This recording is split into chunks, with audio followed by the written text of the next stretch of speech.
13 lies everyone has told. Number 13. I'm 5 minutes away. Whether you're getting ready to go out to dinner or a party with some friends, you always seem to be running late. You try to get ready within an hour and a half, but you're still applying your makeup and aren't quite done with your hair. Before you know it, all of your friends are already there at the event, and they're all calling and texting you to see where you're at. So what do you say? Well, you lie, of course, and say you're on the way or that you're 5 minutes away. But the reality is that you're still home and are actually 30 minutes away from where you have to go. But if you told them the truth, you know all of your friends would just give you a hard time. Either way, you know you'll be there despite being 40 minutes late, so why not get there fashionably late, right? Number 12. We should hang out sometime. So you're at the shopping mall and you suddenly run into an old friend from high school. You guys hug and quickly catch up on college, work, and what's new. After chit-chatting for 5 minutes, either you or they mention, we should hang out sometime. You both agree to, but don't go as far to set up any plans or set a day. Even though both of you go as far to agree to meet up, the truth is you know that's never going to happen. So why decide to hang out? Well, because apparently it's common courtesy, and it would be rude to turn them down despite saying yes. But either way, you have your fingers crossed, hoping that they don't actually follow up, or else you'll have to actually fall through with it. Number 11. Yes, I love this gift you got me. The best part about getting gifts is unwrapping them and getting that warm fuzzy feeling inside of getting what you wanted. But what about that one gift that you always get from your grandma or coworker that doesn't seem to make any sense? For instance, they give you a cat toy when you don't even own a cat, or a flashlight without batteries. As speechless as you feel inside, you hide that sour look on your face and lie to them by saying you love the gift. You adore them too much to tell them that you hate it and want to spare their feelings. After all, whether it's Christmas or your birthday, it's the thought of giving that counts, right? Number 10. I'm sick.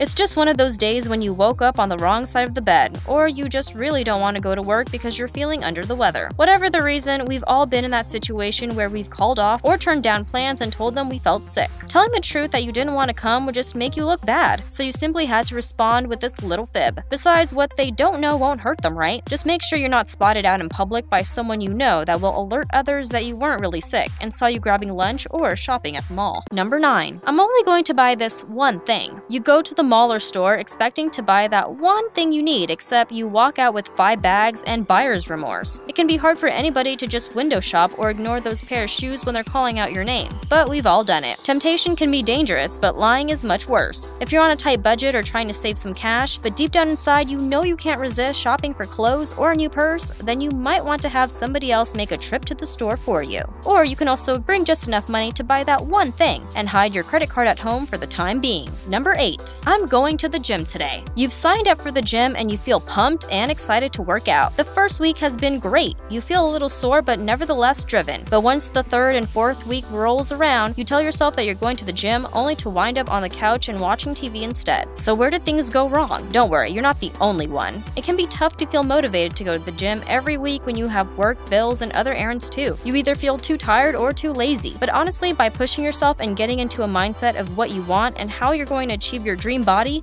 will get you exactly what you want. Just watch the results speak for themselves, and soon you'll be pumping iron like nothing. Number 7. I'm only going to watch one more episode. We're all guilty of binge watching. Not only is Netflix a great escape from reality, but sometimes we get too drawn in on one season just to stop watching. Plus, waiting for tomorrow to see what happens next just seems too long away, and it would keep you turning and tossing at night. So you promise yourself just one more episode, but one episode turns into 2 and 2 turns into 3. Then before you know it, it's already 1 a.m. and you're 2 seasons buried deep, wondering why you have no self-control. Not only are you feeling sluggish the next morning, but you're kicking yourself in the butt, knowing that you should have slept early. But by late afternoon, you know none of that really matters, because you're going to binge watch all over again as soon as you get home. Number 6. I'll start on this later. As soon as those words leave your mouth, you know that you just lied to yourself. Whether it's cleaning or starting on an English paper, nobody wants to do it now, even though getting started on it early is the best option. You might have set a time to start your chores or homework at 8 p.m., but once it hits 8:02, you think to yourself that it's too late now. All of a sudden, time flies, and it's the day before your term paper is due. So there's nothing like pulling an all-nighter to finish a 5-page essay that you knew you should have started on last week. Either way, you know you're going to get it done, and while it might not be an A, you still have a passing grade. So why not? Number 5. I didn't get your text or call. You're sitting at a restaurant and all of a sudden you get a text or phone call from the person that you least expected. They want to catch up and meet up with you, but you simply can't think of an excuse to tell them. So for the meantime, you're either just staring at your phone thinking if you should pick up and tell them the truth, or just just reschedule for another day. But you blink out and think that if you don't answer, then you can't get in any trouble. But boy, are you wrong. You suddenly run into them the following week and they catch you by surprise, pressing you on why you never replied back to their phone call and text message. So you lie again and just say, "Sorry, I never got your call or text for whatever reason." Whether you blame it on a bad signal or not, this is a typical lie most of us had probably heard of before or even said. Number 4.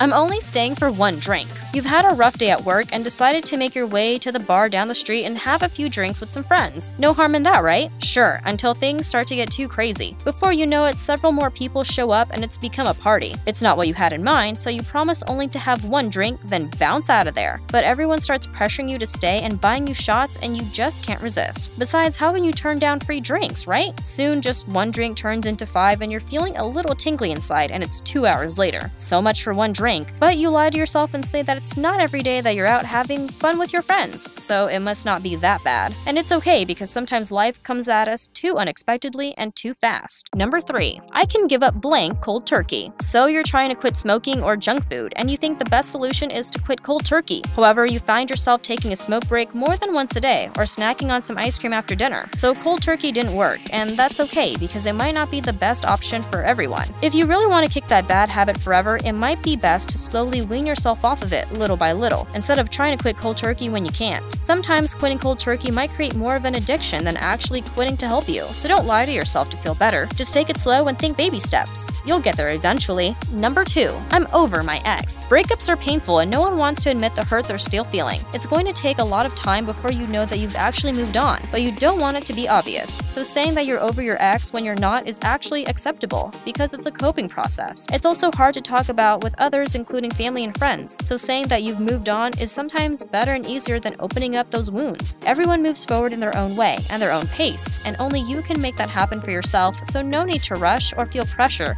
from others to force yourself. Number 1. I'm alright. It doesn't matter if you're sad, mad, anxious, nervous, whatever it is you're feeling in any given situation, you lie and say you're fine when you're really not, because you either don't want to start an argument or scared of the other person's reaction, or you just don't want to explain yourself. Lying about our well-being just seems so much easier rather than opening up a can of worms. In reality, as annoyed, crummy, or angry as you feel, you think it would be much simpler to suppress your feelings until it goes away, or until you forget about it, but it's not always that easy. In fact, it would be much better if we all truly talked about how we felt and displayed open communication instead of burying our emotions. Not only will you feel much better, but you'll be glad that you did.